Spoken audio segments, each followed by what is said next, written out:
राधे राधे। गीता अध्याय 5 कृष्ण भावना भावित कर्मयोग अध्याय 5 आज हम स्टार्ट करने वाले हैं।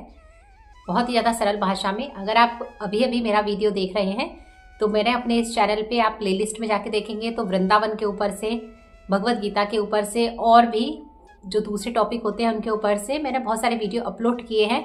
आप जाके उन्हें प्लेलिस्ट में ज़रूर देखें। साथ ही बहुत ज़्यादा सरल शब्दों में, सरल भाषा में भगवत गीता हम यहाँ पे समझ रहे हैं। भगवत गीता हमारे जीवन के लिए बहुत ही ज़्यादा आवश्यक है। इसे हर इंसान को सुनना चाहिए, चाहे वो किसी भी धर्म का हो। और अगर वो हिंदू है तो उसे ज़रूर इस चीज़ को, इस पुस्तक को ग्रहण करना चाहिए। तो आज हम सरल भाषा में अध्याय 5 की शुरुआत कर रहे हैं। अध्याय 5 के प्रथम श्लोक में, जो अध्याय 4 का अध्याय हमने खत्म किया था, उसमें अंतिम श्लोक जो था उसी से ये जुड़ा हुआ श्लोक है। तो इसमें जो अर्जुन है वो कहता है कि भगवान आप मुझे, पहले तो आप मुझे यह कह रहे हैं कि आप अपना कर्म त्याग दो, फिर आप मुझे भक्तिपूर्वक कर्म करने की सलाह दे रहे हैं। आप मुझे किस चीज़ को परित्याग करने के लिए सलाह दे रहे हैं और क्या करने के लिए कह रहे हैं, मैं बहुत असमंजस में पड़ गया हूँ। कृपया करके मेरा मार्गदर्शन कीजिए कि मुझे क्या करना है। पिछले हमने अध्याय के अंतिम श्लोक में यही देखा था।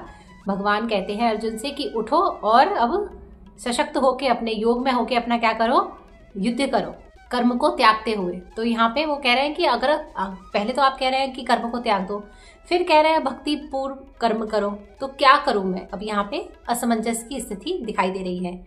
ये हमारे आम जन के लिए प्रश्न है। जैसे कि मैंने बहुत बार बताया था, अर्जुन जो है वो तो ज्ञानी थे, वास्तव में ही वो एक महापुरुष थे, ज्ञानी थे। अर्जुन ने यह प्रश्न हमारे लिए ही उठाया है कि इस तरह की स्थिति आ जाए तो क्या हमें करना चाहिए।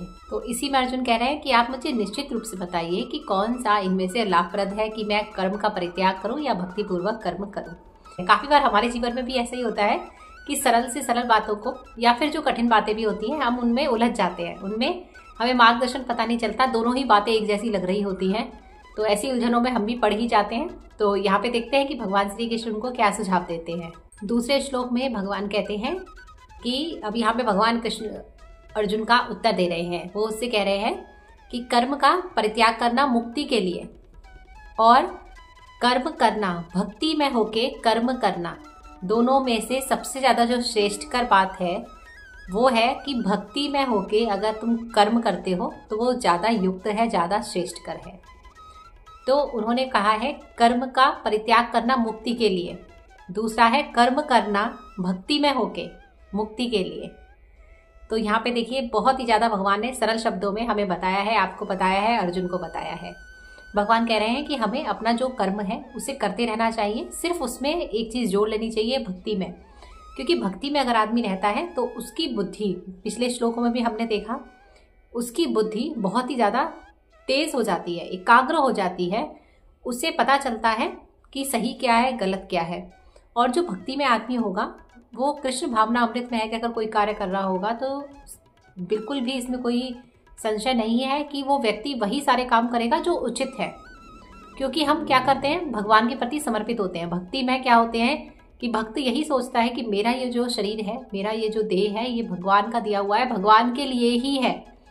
तो कहने का तात्पर्य यहाँ पे यही है कि भक्ति में होके अगर आप कर्म करते हैं तो वो ज़्यादा श्रेष्ठकर है सभी के लिए। तीसरे श्लोक में भगवान कहते हैं कि जो व्यक्ति कर्म फल से ना तो घृणा करता है, ना कर्म फल के प्रति आसक्त है, ना कर्म फल की इच्छा रखता है, ऐसा व्यक्ति जो होता है वो नित्य सन्यासी होता है। तो हे महाबाहु, हे अर्जुन, ऐसा मनुष्य सभी द्वंद्वों से मुक्त होकर भव बंधनों को पार करके मुक्त हो जाता है।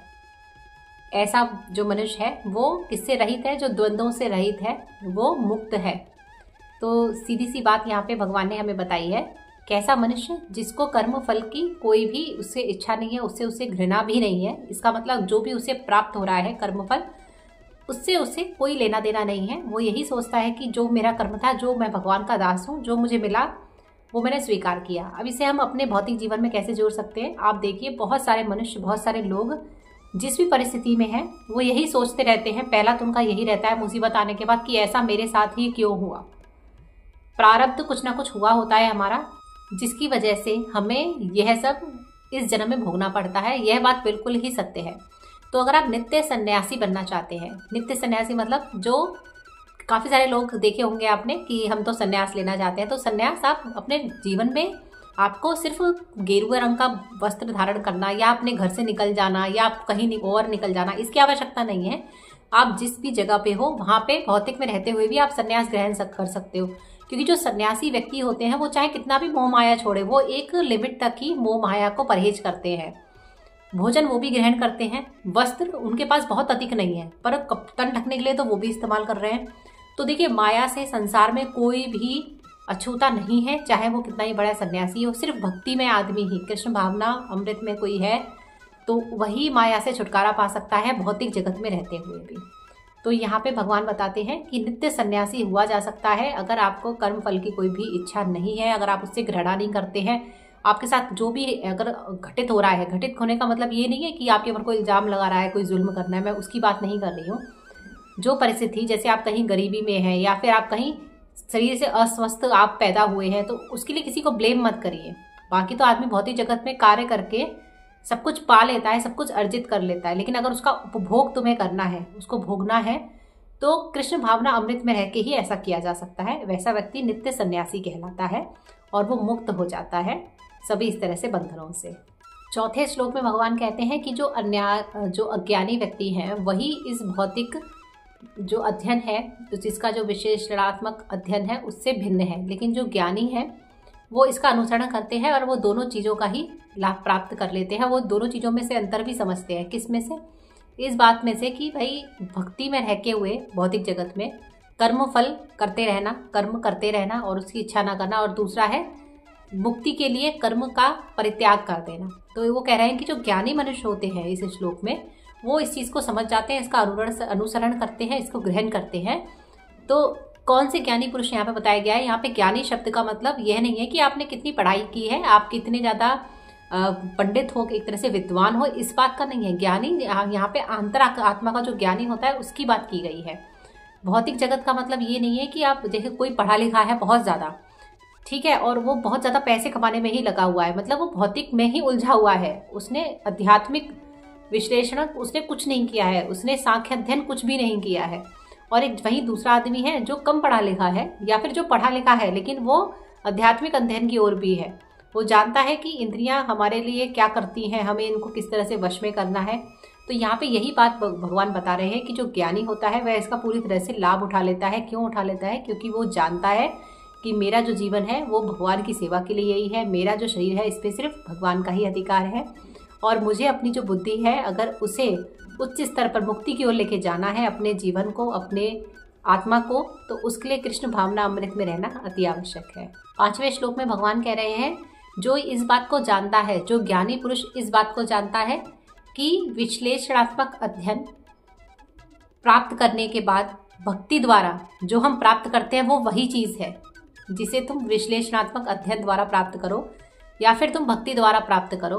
तो इन दोनों में से लाभप्रद क्या है? भक्ति द्वारा उस चीज़ को प्राप्त करना। इस प्रकार से वह मनुष्य सांख्य योग अध्ययन को और भक्ति योग को दोनों को एक समान अवस्था में देखता है, यथा रूप में देखता है और यथा रूप में उसे ग्रहण करता है, क्योंकि वो ये जान चुका है कि भक्ति योग द्वारा भी इस चीज़ को प्राप्त किया जा सकता है। तो यहाँ पे तरीका बताया गया है कि ज्ञानी और अज्ञानी का अंतर।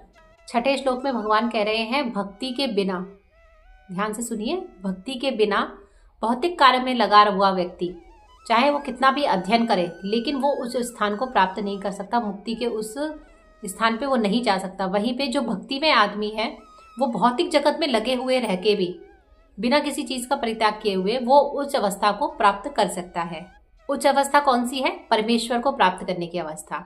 देखिए, कोई इंसान है जो सब चीज़ों का परित्याग कर रहा है, सब कुछ छोड़ रहा है लेकिन भक्ति में नहीं है, और वहीं एक मनुष्य है जो भक्ति में है लेकिन सब चीज़ को लगे हुए हैं, सब चीज़ों को साथ में लेके आगे चल रहा है, तो परमेश्वर उसी को प्राप्त होगा, क्योंकि वो भौतिक जगत में रहते हुए भी भक्ति में लग रहा है, और दूसरा भक्ति ना करते हुए सब चीज़ों का परित्याग कर रहा है, लेकिन उसे परमेश्वर की प्राप्ति नहीं होगी। 7वें श्लोक में भगवान कह रहे हैं जो भक्ति भाव में रहते हुए कर्म करता है, जो विशुद्ध आत्मा है, जिसको सभी लोग पसंद करते हैं, प्रिय है, जो सभी को प्रिय लगता है और जो सभी को प्यार भी करता है, यानी उसको भी सभी लोग प्रिय लगते हैं।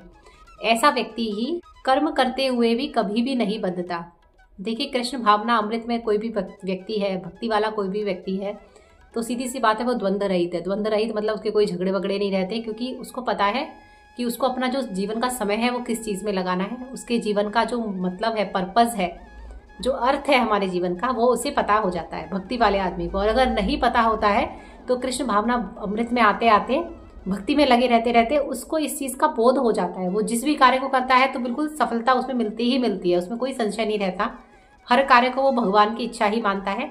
तो कृष्ण भावना अमृत में अगर कोई व्यक्ति रहेगा तो भाई भला उसको फिर ये बताइए किस तरह की मुश्किलें आएंगी। उसको कैसी भी मुश्किलें नहीं आती हैं। क्यों नहीं आती हैं? क्योंकि वो व्यक्ति कृष्ण भावना अमृत में है। तो आप भी समझिए, अगर आप कृष्ण भावना अमृत में नहीं है, भक्ति में नहीं है, तो भक्ति करना थोड़ा बहुत शुरू कर दीजिए। क्योंकि इससे क्या होगा, इससे आपके द्वंद्व खत्म हो जाएंगे। आप अपनी इंद्रियों पे वश में करने लग जाएंगे, अपनी इंद्रियों को नियंत्रण अपने आप होने लग जाएगा, बुद्धि एकाग्र हो जाएगी। आपका जो मेंटल पीस, जिसे शांति की बात कहते हैं, उसको आप जानने लग जाएंगे।